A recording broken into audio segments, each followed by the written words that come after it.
Pernahkah Anda merasakan kehampaan yang luar biasa ini? Anda sudah berusaha 100%, mengorbankan waktu, energi, bahkan mungkin uang untuk membantu seseorang. Tapi balasan yang Anda dapatkan hanyalah keheningan? Atau yang lebih buruk lagi, malah tambahan masalah dan keluhan baru? Jika ya, berarti Anda tidak sendirian. Kita semua ingin menjadi orang baik, ingin selalu mendukung orang terdekat. Tapi, bagaimana jika saya katakan, terkadang bantuan terbaik adalah dengan tidak membantu sama sekali? Hari ini, kita akan membahas 8 tipe orang yang bukannya terbantu oleh pertolongan Anda, malah perlahan-lahan menghancurkan diri Anda sendiri. Video ini bukan ajakan untuk menjadi orang yang kejam atau tidak peduli. Ini adalah panduan praktis untuk melindungi batasan diri dan menjaga energi Anda. Tonton sampai selesai, dan Anda akan tahu cara membedakan permintaan bantuan yang tulus dengan manipulasi terselubung. Dan mengapa, dengan menolak satu orang, Anda justru sedang menyelamatkan diri Anda sendiri. Mari kita luruskan dulu. Altruisme dan kebaikan adalah kualitas mendasar yang membuat dunia kita lebih baik. Keinginan untuk mengulurkan tangan kepada mereka yang membutuhkan adalah hal yang sangat wajar dan benar. Namun, masalahnya dimulai ketika pertolongan itu menjadi aliran energi searah yang terus menguras Anda, seperti mengalir ke dalam lubang hitam. Fenomena inilah yang oleh para psikolog disebut sindrom penyelamat atau savior complex. Orang yang berperan sebagai penyelamat seringkali hanya merasa berarti ketika mereka menyelesaikan masalah orang lain, seringkali mengorbankan kebutuhan mereka sendiri. Sayangnya, bantuan seperti ini bersifat toksik. Itu tidak mengajarkan kemandirian, melainkan justru mendorong ketergantungan dan ketidakberdayaan orang lain. Dan yang paling parah, ini menghabiskan sang penyelamat hingga kehabisan energi, menyebabkan emotional burnout. Jadi, kemampuan untuk mengenali kapan bantuan Anda benar-benar dibutuhkan dan kapan Anda hanya dimanfaatkan, ini bukanlah egoisme. Ini adalah keterampilan pertahanan diri psikologis yang sangat penting, dan itulah yang akan kita pelajari hari ini. Jadi, tipe yang pertama dan mungkin yang paling umum adalah si korban abadi. Anda pasti mengenal orang seperti ini. Bagi mereka, segalanya selalu terasa buruk. Kalau bukan masalah di kantor, pasti masalah kesehatan. Kalau bukan masalah kesehatan, pasti masalah uang. Hidup mereka adalah rentetan ketidakadilan dan tragedi yang tiada akhir. Dan siapa yang salah? Semua orang di sekitar mereka. Bosnya, pemerintah, cuaca buruk, pokoknya siapa saja kecuali diri mereka sendiri. Ketika Anda menawarkan solusi konkret kepada si korban abadi ini, mereka akan menemukan 1000 alasan kenapa solusi itu tidak akan berhasil. Sebenarnya, mereka tidak butuh solusi. Yang mereka butuhkan adalah empati Anda, perhatian Anda, dan energi Anda, yang mereka sedot habis sambil terus mengeluh tentang nasib buruk mereka. Bayangkan saja sebuah ember yang bocor. Berapapun air simpati yang Anda tuangkan ke dalamnya, ember itu tidak akan pernah penuh. Begitulah cara kerja interaksi Anda dengan si korban abadi. Mengapa membantu si korban abadi justru merupakan bantuan yang merugikan? Karena dengan terus-menerus memupuk keluhannya melalui perhatian Anda memperkuat posisinya sebagai orang yang tak berdaya. Anda seolah berkata padanya, "Ya, kamu benar. Kamu tidak bisa mengubah apa-apa. Dunia ini kejam, dan kamu hanyalah sehelai daun di tengah samudera." Anda menjadi tongkat penopang yang justru menghalangi orang itu belajar berjalan sendiri. Setiap kali Anda buru-buru menyelesaikan masalahnya yang seolah tak terpecahkan, Anda merampas kesempatannya untuk mengambil tanggung jawab penuh atas hidupnya. Pada akhirnya Anda menghabiskan energi dan sumber daya, sementara orang tersebut tetap di tempat yang sama, siap dengan keluhan baru. Ini adalah lingkaran setan, dan hanya ada satu jalan keluar, berhenti menjadi bagian dari skenario ini. Dalam kasus ini, menolak peran sebagai penyelamat adalah bentuk bantuan yang sejati, meskipun terasa keras dan tegas. Sekarang, mari kita bahas tipe yang lebih licik dan berbahaya. Ini dia sang manipulator. Berbeda dengan korban abadi yang mengundang belas kasihan, manipulator bermain dengan rasa bersalah Anda. Frasa andalannya, "Saya kira kita teman. Kalau kamu benar-benar menghargai saya, kamu pasti akan." Atau, "Saya sudah sangat berharap pada Anda, tapi ternyata..." Dia dengan piawai memutarbalikkan situasi sehingga penolakan Anda untuk membantu terlihat seperti sebuah pengkhianatan yang sangat fatal. Dia membuat Anda merasa buruk, egois, dan tidak berperasaan. Membantunya bukan lagi pilihan bebas Anda, melainkan kewajiban yang ia bebankan melalui pemerasan emosional. Ia sangat tahu titik lemah Anda dan menekannya dengan presisi bak seorang ahli bedah untuk mendapatkan apa yang ia inginkan. Dampak psikologis akibat terus membantu seorang manipulator itu sungguh luar biasa besar. Pertama, Anda akan terus-menerus merasa tegang. Anda selalu dihantui ketakutan kalau berbuat salah dan memicu kemarahannya. Batasan pribadi Anda akan terkikis habis karena mengatakan tidak padanya terasa hampir mustahil dilakukan. Kedua, Anda mulai meragukan pandangan Anda sendiri tentang realitas. Jangan-jangan saya memang teman yang buruk? Mungkinkah saya seharusnya benar-benar mengorbankan rencana saya demi dia? Pergulatan batin ini menyedot energi mental dalam jumlah yang sangat besar. Pada akhirnya, yang hilang bukan hanya sumber daya Anda, tapi juga kepercayaan pada perasaan dan keputusan diri sendiri. Anda berubah menjadi boneka di tangannya, dan permainan ini tidak akan pernah berakhir sampai Anda sendiri yang berani memutus talinya. Mari kita ambil satu contoh yang mudah dipahami. Seorang kenalan meminta Anda meminjamkan sejumlah besar uang, padahal ia tahu Anda sedang menabung untuk liburan. Anda menolak dengan sopan dan menjelaskan alasannya. Sebagai respons, si manipulator tidak akan mengatakan, "Baik, saya mengerti." Ia akan membalas, "Oh begitu ya, jadi liburanmu ke pantai itu jauh lebih penting daripada saya tidak bisa memberi makan keluarga saya besok? Jujur, saya tidak menyangka kamu tega menusuk saya dari belakang seperti ini." Anda merasakannya? Dia tidak meminta, dia menuduh. Dia menempatkan Anda di posisi di mana Anda harus memilih antara memberikan uang dan mengkhianati tujuan Anda sendiri, atau tidak memberikannya dan dicap olehnya. Bahkan yang paling parah, dicap oleh diri Anda sendiri sebagai orang egois yang tidak punya hati. Ini adalah dilema manipulatif yang klasik, dan pilihan apapun yang Anda ambil akan merugikan Anda selama Anda masih bermain mengikuti aturannya. Berikutnya dalam daftar, kita adalah si narsisis. Jika manipulator membuat Anda merasa bersalah, narsisis membuat Anda merasa tidak berarti.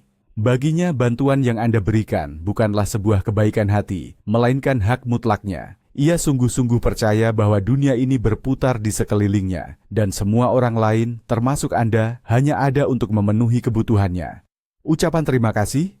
Lupakan saja. Bagi si narsisis, Anda hanyalah sebuah fungsi, sebuah alat. Ia bisa sangat menawan dan harismatik saat ia membutuhkan sesuatu dari Anda. Tetapi, begitu Anda selesai memainkan peran Anda langsung berhenti ada baginya. Ia tidak akan pernah menanyakan kabar Anda, kecuali jika itu adalah awalan atau pembukaan untuk permintaan baru. Bagi dia, Anda hanyalah sumber daya, tidak lebih. Apa yang Anda rasakan setelah membantu seorang narsisis? Kekosongan, rasa seperti Anda telah dimanfaatkan, lalu dibuang begitu saja. Anda sudah menginvestasikan waktu, tenaga, dan emosi. Tetapi balasan yang Anda dapatkan bahkan bukan sekadar ucapan terima kasih. Lebih parah lagi, sang narsisis bahkan bisa meremehkan atau merendahkan usaha Anda. Contohnya, Anda membantunya dalam proyek penting, namun ia kemudian bercerita kepada semua orang bahwa dialah yang melakukan segalanya sendiri. Dengan membantu narsisis, Anda justru memberi makan ego mereka yang besar dan semakin menguatkan keyakinan mereka akan keistimewaan diri, serta hak untuk mengeksploitasi orang lain. Ini bukan hanya sekadar tidak tahu berterima kasih. Ini adalah penghancuran sistematis terhadap harga diri Anda. Anda mulai berpikir bahwa semua usaha Anda tidak berarti apa-apa, karena begitu mudahnya diabaikan. Ini adalah jebakan yang sangat berbahaya bagi kesehatan mental Anda. Mari kita bahas tipe keempat, yang sudah tidak asing lagi bagi banyak orang. Ini adalah vampir energi. Orang seperti ini bisa mengeluhkan masalah mereka pada Anda berjam-jam lamanya. Namun, ada perbedaan mendasar dari tipe si korban abadi. Ketika Anda yang sudah lelah mendengar keluh kesahnya, menawarkan solusi atau rencana tindakan yang konkret, vampir ini akan langsung mencari 1000 alasan. Iya sih, tapi... itu terlalu sulit. Aku pasti gagal. Kenyataannya dia tidak butuh solusi. Yang dia butuhkan hanyalah telinga gratis Anda untuk menumpahkan semua energi negatifnya. Dia menyerap perhatian dan rasa iba Anda. Dia tidak mencari jalan keluar dari situasinya. Dia hanya mencari wadah untuk menampung emosi negatifnya. Dan wadah itu adalah Anda. Setelah berbicara dengannya, Anda merasa seperti lemon yang sudah diperas habis, sementara dia malah terlihat segar dan bersemangat. Telah terjadi pertukaran energi, tapi jelas-jelas Anda yang dirugikan. Dampak fisik dan emosional akibat berinteraksi dengan vampir energi ini tidak bisa dianggap remeh. Ini bukan sekadar suasana hati yang buruk. Ini bisa berupa sakit kepala, rasa apatis, atau perasaan lelah yang tak bisa dijelaskan. Anda benar-benar merasa seolah-olah kekuatan hidup Anda telah terkuras habis. Hanya satu panggilan telepon atau pertemuan singkat, dan hari produktif Anda langsung berantakan. Mengapa? Karena Anda kehabisan tenaga. Tidak tersisa sedikit pun energi untuk bekerja, menekuni hobi, apalagi untuk berinteraksi dengan orang-orang terdekat. Interaksi berkelanjutan dengan orang-orang semacam ini akan memicu stres kronis dan burnout.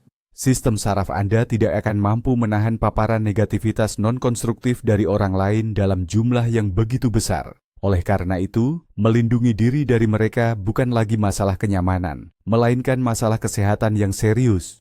Nah, di sini kita akan mengungkap tuntas sebuah mitos yang sangat populer. Banyak orang berpikir, saya kan cuma pendengar yang baik. Saya selalu mendukung mereka di saat mereka butuh.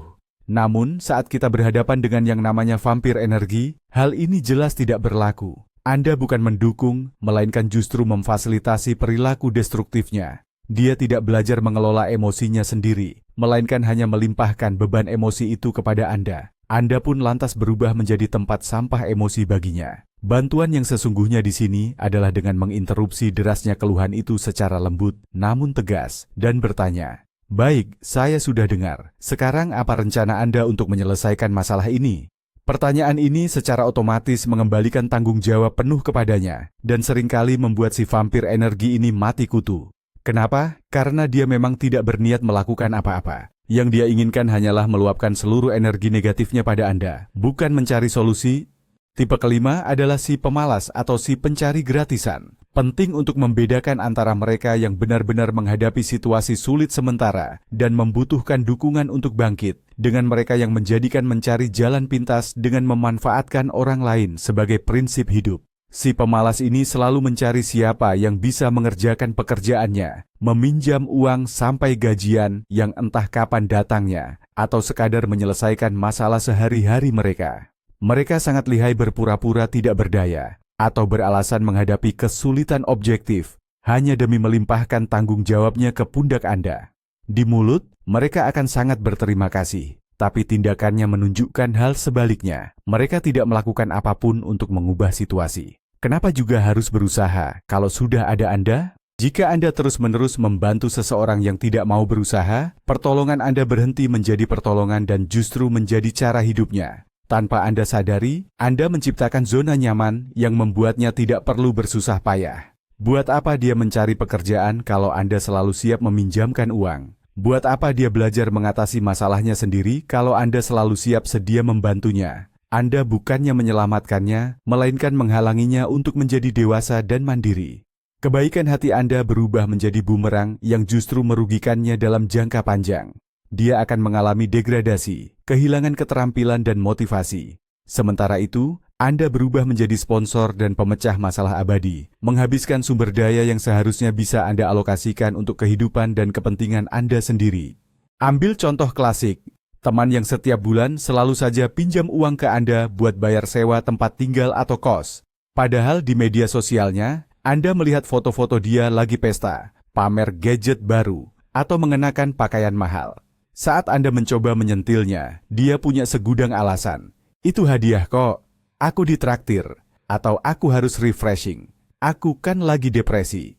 Dia membuat Anda merasa seperti orang pelit dan perhitungan yang terlalu mengurusi uang orang lain. Tapi kenyataannya, dialah yang mengatur uang Anda, bukan uangnya sendiri. Dengan membantu orang seperti ini, Anda tidak menyelesaikan masalah keuangannya, melainkan hanya mendanai gaya hidupnya yang tidak bertanggung jawab. Penting untuk diingat, Anda tidak wajib membayar ketidakdewasaan orang lain. Nah, ini dia tipe keenam. Mungkin tidak terlalu kentara, tapi sangat licik. Kita sebut saja dia si pemberi saran atau generator ide. Orang ini selalu melontarkan rencana dan proyek bisnis yang dianggapnya jenius.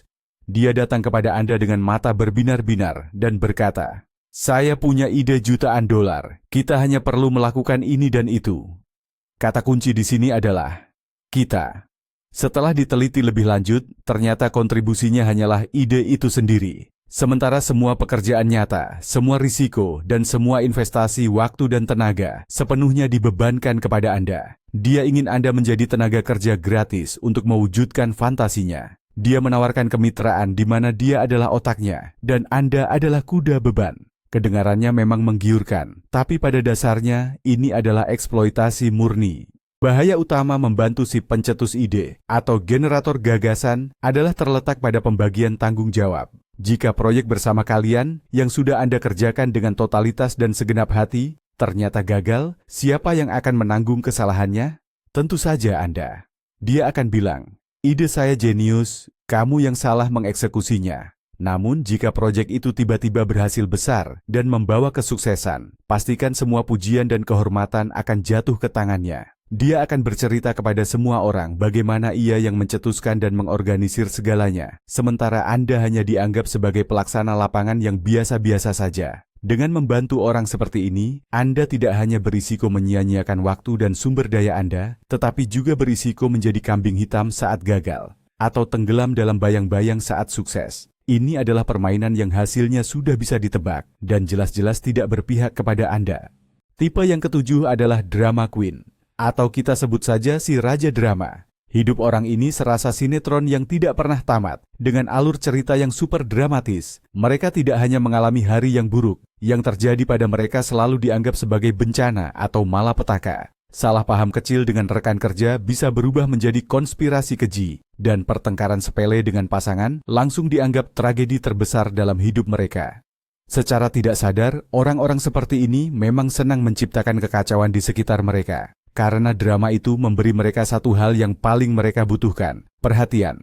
Krisis dan situasi darurat yang mereka ciptakan adalah cara untuk memaksa semua orang di sekitar mereka sibuk dan berlarian, menyelesaikan masalah yang sebenarnya hanya dibuat-buat.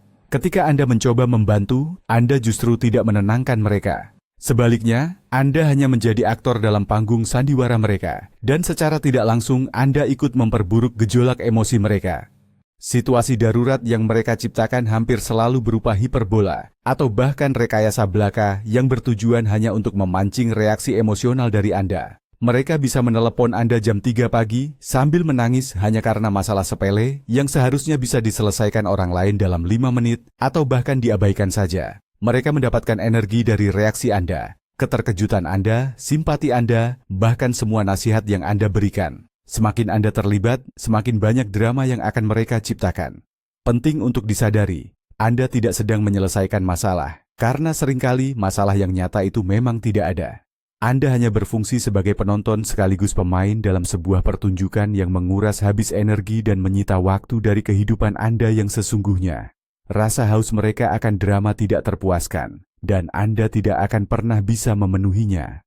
Kenapa sih ikut-ikutan dalam drama mereka itu justru hal terburuk yang bisa kita lakukan? Karena itu hanya memicu dan mendorong perilaku mereka yang kekanak-kanakan dan merusak. Alih-alih belajar mengelola emosi dan menanggapi situasi hidup dengan benar, mereka malah merasa yakin bahwa cara mereka berhasil. Semakin kencang teriakannya, semakin besar perhatian yang didapat. Strategi terbaik saat berhadapan dengan drama queen adalah bersikap tenang dan menjaga jarak. Jangan terpancing provokasi, jangan sampai emosi Anda ikut terseret. Tunjukkan bahwa Anda hanya bersedia membicarakan masalah nyata, bukan berpartisipasi dalam pementasan sandiwara mereka. Kadang mengabaikan drama tersebut adalah cara paling efektif untuk mengakhirinya. Dan yang terakhir, tipe ke-8, yang mungkin merangkum semua ciri buruk dari tipe-tipe sebelumnya, si tidak bersyukur. Ini adalah tipe orang yang menganggap semua bantuan Anda sebagai haknya. Anda menolongnya sekali, dan seketika itu juga Anda dianggap wajib mengulangi hal yang sama terus-menerus. Bantuan Anda tidak lagi dihargai. Itu hanya menjadi suatu ekspektasi. Parahnya lagi, jika Anda tiba-tiba tidak bisa atau tidak mau membantu, Anda akan menghadapi sakit hati, kekesalan, atau bahkan agresi dari mereka. Bagi si tidak bersyukur, upaya Anda hanyalah sumber daya yang terus-menerus dikonsumsi dan dieksploitasi. Mereka tidak akan pernah peduli atau bertanya berapa harga pengorbanan yang harus Anda bayar demi bantuan itu. Mereka hanya akan mengambilnya, lalu detik itu juga langsung meminta yang lebih banyak lagi. Level permintaan dan tuntutan mereka akan terus melonjak naik, sementara nilai Anda sebagai pribadi di mata mereka justru akan semakin merosot. Ini membawa kita pada pelajaran terakhir dan terpenting, hubungan yang sehat. Baik pertemanan, profesional, atau romantis, dibangun di atas dasar saling timbal balik. Ini adalah jalan dua arah. Tentu saja, ada saat-saat di mana salah satu pihak memberi lebih banyak dan pihak lain menerima lebih banyak. Tetapi dalam jangka panjang, keseimbangan itu harus ada. Jika Anda menyadari bahwa Anda terus-menerus hanya memberi, namun tidak mendapatkan ucapan terima kasih atau dukungan balasan, ini adalah tanda bahaya. Itu berarti Anda tidak dihargai, melainkan dimanfaatkan. Belajar mengenali ketiadaan timbal balik dan mengakhiri hubungan sepihak seperti itu bukanlah kekejaman. Itu adalah bentuk penghormatan terhadap diri sendiri, waktu Anda, dan energi Anda. Sumber daya yang telah terbebaskan itu dapat Anda alihkan kepada mereka yang benar-benar menghargainya, dan yang paling utama, kepada diri Anda sendiri. Jadi, kita telah membahas 8 jenis orang yang jika kita bantu, hasilnya bisa sia-sia, bahkan merugikan diri kita sendiri. Mereka adalah si korban abadi, manipulator, narsistik, vampir energi, si pemalas, generator ide belaka, raja drama, dan yang terakhir, si tidak tahu berterima kasih. Dan inilah kesimpulan utamanya, yang mungkin tidak terduga. Dengan menolak membantu mereka, sesungguhnya Anda telah memberikan bantuan terbesar bagi mereka. Anda memaksa mereka berhadapan dengan kenyataan dan konsekuensi dari pilihan yang mereka buat. Anda memberi mereka kesempatan untuk menjadi dewasa dan belajar mengambil tanggung jawab. Tapi yang paling penting, Anda menyelamatkan diri Anda sendiri. Anda melindungi energi, waktu, dan kesehatan mental Anda. Ingat, Anda tidak bisa menuangkan air dari kendi yang kosong. Agar dapat membantu orang lain secara efektif, Anda harus memprioritaskan diri Anda terlebih dahulu. Kebaikan Anda adalah sumber daya yang sangat berharga. Jangan biarkan siapapun mengubahnya menjadi sesuatu yang sia-sia. Terima kasih telah menonton video ini sampai selesai. Saya harap materi ini bermanfaat bagi Anda. Sekarang, saya punya pertanyaan untuk Anda. Pernahkah Anda bertemu dengan tipe-tipe orang seperti ini dalam hidup Anda? Dari ke-8 tipe tersebut, manakah yang paling Anda kenali dan terasa paling toksik? Bagikan cerita Anda di kolom komentar. Mari kita diskusikan bersama. Pengalaman Anda mungkin bisa membantu orang lain. Dan tentu saja, jika Anda menyukai video ini, jangan lupa untuk menekan tombol like, subscribe ke channel ini, dan aktifkan lonceng notifikasi agar tidak ketinggalan video terbaru kami. Sampai jumpa lagi.